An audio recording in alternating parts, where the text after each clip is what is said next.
Assalamualaikum warahmatullahi wabarakatuh. Waalaikumsalam warahmatullahi wabarakatuh. Kita berdoa dulu bersama-sama. Bismillahirrahmanirrahim.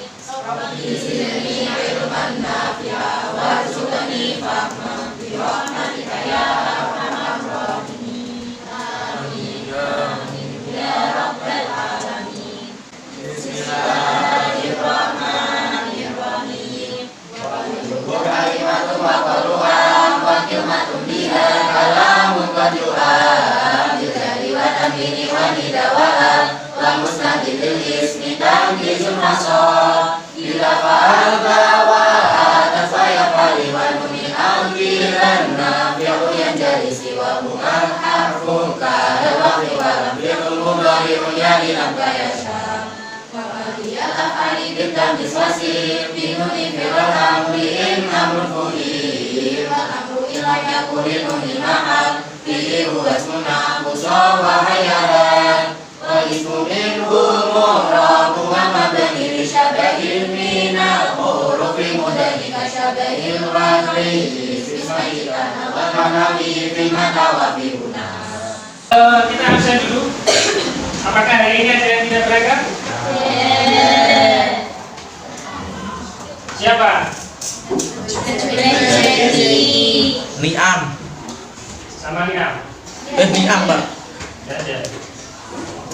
Kenapa tidak berangkat? Sakit.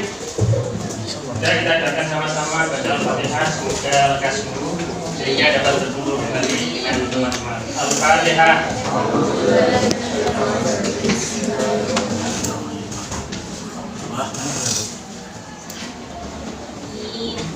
Saya kita lanjutkan ke materi terkait dengan syarat-syarat harta yang wajib dikeluarkan zakatnya.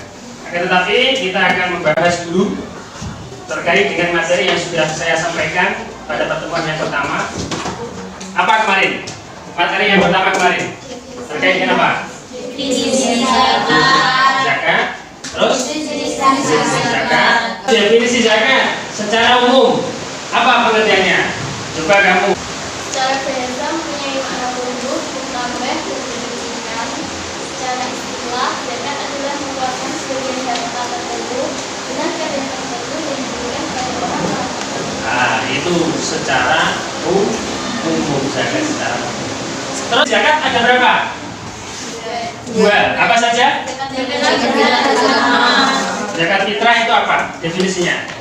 Kewajiban bagi setiap orang Islam yang mampu dan menjumpai awal bulan Ramadan atau akhir bulan Ramadan untuk mengeluarkan sebagian dananya berupa bahan pokok sebesar 1 sa atau 3 liter atau 2,5 kilogram dan diberikan kepada orang yang berhak menerimanya. Nah, itu definisi zakat fitrah. Terus definisi dari zakat mal apa kira-kira anak-anak? Mengeluarkan sebagian harta tertentu dengan kadar tertentu untuk diberikan kepada orang tersebut dengan syarat tertentu. Diwajibkan bagi Orang Islam yang mampu. orang Islam yang mampu. Terus yang hari ini kita akan membahas terkait dengan syarat-syarat harta yang wajib dikeluarkan zakatnya dan terkait dengan mustahik zakat. Apa itu mustahik zakat? Akan tetapi sebelum kita memasuki materi pada hari ini, kita bahas dulu terkait dengan tujuannya. Apa kira-kira tujuannya? Yang pertama, tujuan dari syarat-syarat harta yang wajib dikeluarkan zakatnya. Di antaranya satu, supaya anak-anak ini kalau sudah tahu terkait dengan syarat-syaratnya, anak-anak bisa mengamalkan sesuai dengan ketentuan hukum fikih. Terus yang kedua, kalau sudah tahu terkait dengan zakat, pastinya zakat itu adalah sebuah perintah yang bersifat wajib bagi orang-orang yang mampu, sehingga apa? Sehingga bisa menanamkan pada diri anak-anak untuk menjadi orang yang dermawan, saling tolong-menolong, atau menjunjung tinggi tentang kemanusiaan. Terus di dalam kurikulum merdeka, anak-anak ini dituntut untuk bisa memiliki kompetensi yang dijabarkan di dalam P5 P2 NA Project Profil pelajar Pancasila, profil pelajar Rahmatan lil Amin. Di dalam itu terdapat beberapa komponen-komponen, di antaranya anak-anak ini harus mempunyai kompetensi yang terkait dengan ketakwaan, keimanan kepada Allah Subhanahu wa Ta'ala. Harus bisa mempunyai kompetensi terkait dengan gotong royong, menjunjung tinggi kebinekaan, termasuk yang ada di profil Rahmatan lil Alamin, ta'addub, tawasud, tasamuh, dan lain sebagainya. Itu tujuan dari pemerintah terkait dengan materi ini. Anak-anak itu bisa mempunyai kompetensi yang terkait dengan profil pelajar Pancasila. Terus kita lanjutkan ke syarat-syarat harta yang wajib dikeluarkan zakatnya. Barangkali anak-anak sudah tahu apa kira-kira syarat-syaratnya secara umum. Coba kamu ya keras. Jadi yang pertama adalah harta itu diperoleh dari proses yang halal. Jadi kalau diperoleh dengan proses yang tidak halal, pastinya tidak diwajibkan untuk dikeluarkan zakat. Jadi seperti itu. Terus yang kedua, coba kamu.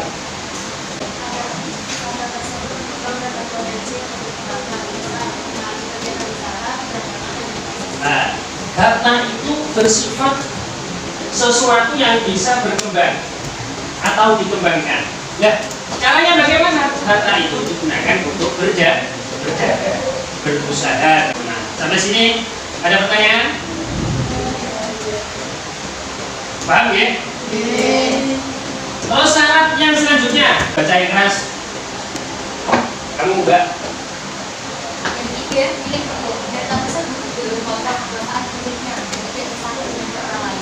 Terus harta itu harus dimiliki seseorang itu secara penuh. Misalnya kamu punya uang 1 miliar misalnya, itu 100% kamu yang memiliki. Bukan uang 1 miliar itu tidak dari gabungan dengan orang lain. Jadi seperti itu.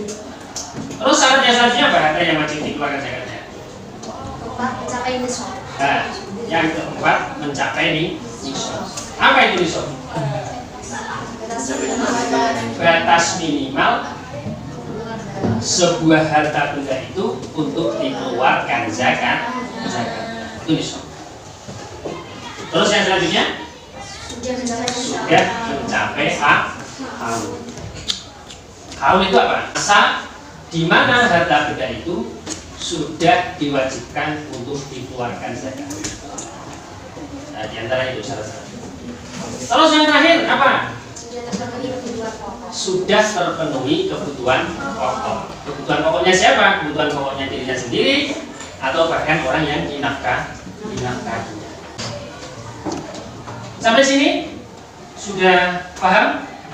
Atau barangkali ada yang perlu ditanyakan? Kalau tidak ada berarti kita lanjut aja ya. Nah, yang kita lanjutkan itu terkait dengan mustahil zakat.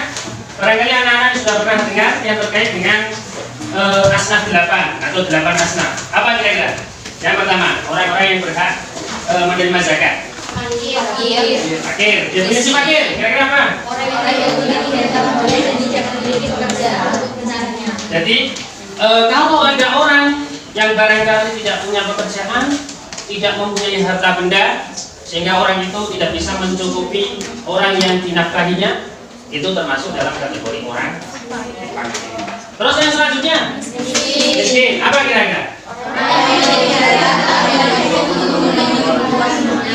Orang yang memiliki pekerjaan, tapi hasil dari pekerjaan itu tidak bisa mencukupi kebutuhan pokok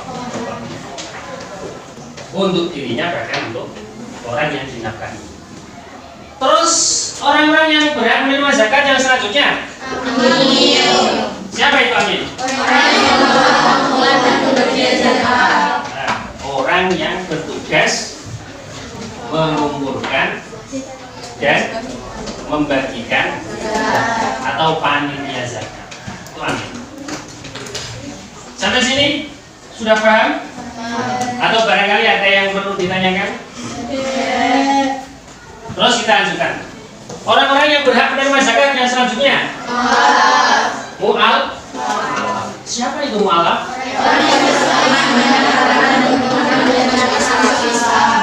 Orang yang baru masuk Islam. Kenapa kok orang itu termasuk orang yang berhak menerima zakat? Karena pada diri orang itu imannya masih lemah. Terus yang selanjutnya apa? Budak. Untuk saat ini yang terkait dengan budak kok sudah tidak relevan lagi. Sekarang tidak ada. Jarang sekali dalam syariat. Terus yang selanjutnya? Siapa itu goreng? Orang yang memiliki hartanya sedangkan dia tidak bisa melunasinya. Wong sing mempunyai hutang banyak. Tapi hutang itu bukan untuk membeli sesuatu yang apa ya, yang tidak pokok. Misalnya pokok itu apa? Beras dan lain sebagainya. Itu bukan. Sampai sini Pak? Sudah Pak? Yang selanjutnya apa tadi terakhir? Ini sapi. Sabilillah apa itu sabil? Sabilillah itu ya orang-orang yang berjuang di jalan itu sabilillah. Seperti Pak Yai, tapi dengan syarat tidak mendapatkan gaji loh ya. Jadi seperti itu. Tapi Ijono Kiai untuk gaji, mendapatkan gaji dari pemerintah misalnya. Sekarang yang terbaru kan ada sertifikasi atau APBD dari kabupaten dan lain sebagainya. Itu tidak termasuk dalam kategori sabilillah. Terus yang selanjutnya Ibnu Sabil. Apa tadi Ibnu Sabil? Orang yang nggak bisa bekal dalam perjalanan. Artinya apa? Ketika ada orang barangkali seperti orang kuliah itu yang di luar negeri misalnya. Di luar negeri niatnya kan kuliah, berarti masuk dalam kategori orang musafir. Dia nggak bisa bekal. Nah itu termasuk orang yang berhak menerima. Ayo kita ulang lagi. Orang-orang yang berhak menerima zakat yang pertama.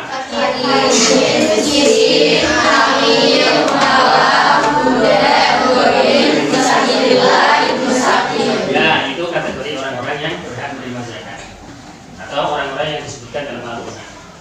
Nah ya sampai sini ya, anak sudah paham deh? Atau barangkali masih ada yang perlu ditanyakan? Kalau sudah, terus kita lanjutkan ke diskusi. Nanti ada soal, terus diisi, didiskusikan. Kita buat beberapa kelompok. Ini kelompok 1, kelompok 2, 3, dan 4. Itu ya. Nanti dikerjakan.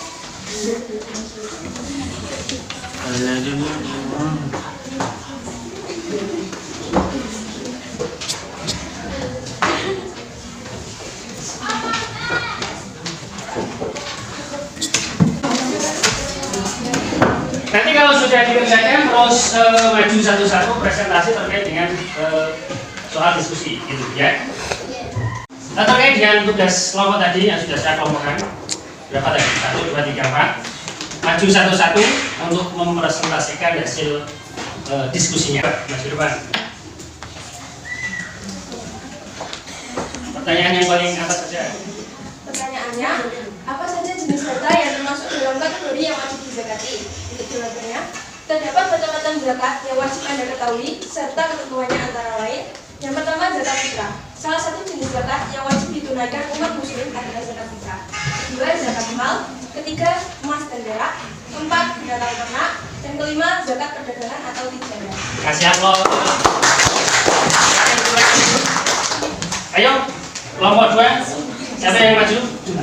Untuk mewakilinya, Mbak Naisila. Untuk pertanyaan yang nomor 2. Pertanyaannya, apa itu zakat dan mengapa penting untuk memberi zakat? Nah, jawabannya, zakat merupakan salah satu rukun Islam, kewajiban atas setiap orang Islam yang telah memenuhi syarat. Selain melaksanakan perintah Allah SWT, tujuan syariat berzakat adalah untuk membantu dan menolong umat Islam yang saling membutuhkan dan saling bermenolong. Ya, terima kasih Mbak. Ayo, terus kelompok yang ketiga, ayo mewakili Mbak. Mbak kecilnya, Mbak Hilya.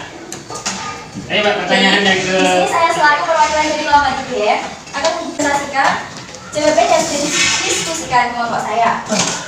Soalnya, bagaimana cara menghitung jumlah harta yang harus dikeluarkan zakatnya? Jawabannya, misal jumlah zakat yang harus dikeluarkan adalah 2,5% dari penghasilan per bulan. Jadi, jika gajimu sebesar 10 juta per bulan, maka zakat penghasilan per bulan sebesar 250.000. Cara menghitungnya, 10 juta dikali 2,5%. Sedangkan, jika dibayar untuk 1 tahun, jumlahnya menjadi 3 juta.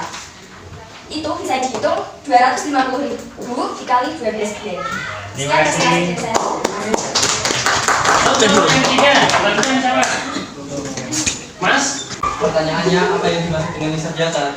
Jawabannya, nisab adalah batasan minimal harta yang wajib dikenakan zakat. Terima kasih, tepuk tangan.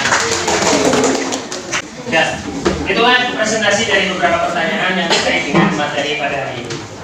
Terus kita lanjutkan materi yang selanjutnya atau kesimpulannya dari pembelajaran pada siang hari ini, bahwa zakat merupakan sebuah kewajiban yang harus ditunaikan oleh setiap orang Islam yang mampu. Itu kesimpulannya. Yang kedua, zakat merupakan perintah langsung dari Allah. Yang ketiga, harta yang harus dikeluarkan zakatnya adalah harta-harta yang sudah ditentukan sesuai dengan hukum fikih yang diberikan dari Al-Quran dan Hadis. Saya kira itu pertemuan pada siang hari ini. Sebelum anak-anak ini berdoa untuk kembali ke rumah masing-masing, saya menitipkan pesan supaya berhati-hati di jalan dan selalu menjaga sopan. Itu ya. Mari kita berdoa bersama-sama. Bismillahirrahmanirrahim. Wa sholli wa sallim daiman ala habibika khairil khalqi kullihim wal habibul ladzi turja syafa'atuhu li kulli amrin minal ahwali muqtahimin ya rabbi bil mustafa dalil maqasidana waghfir lana ma madaya wasi'al karami subhana rabbika rabbil izzati amma yasifun wa salamun alal mursalin walhamdulillahi rabbil alamin. Assalamualaikum warahmatullahi wabarakatuh. Wah. Waalaikumsalam.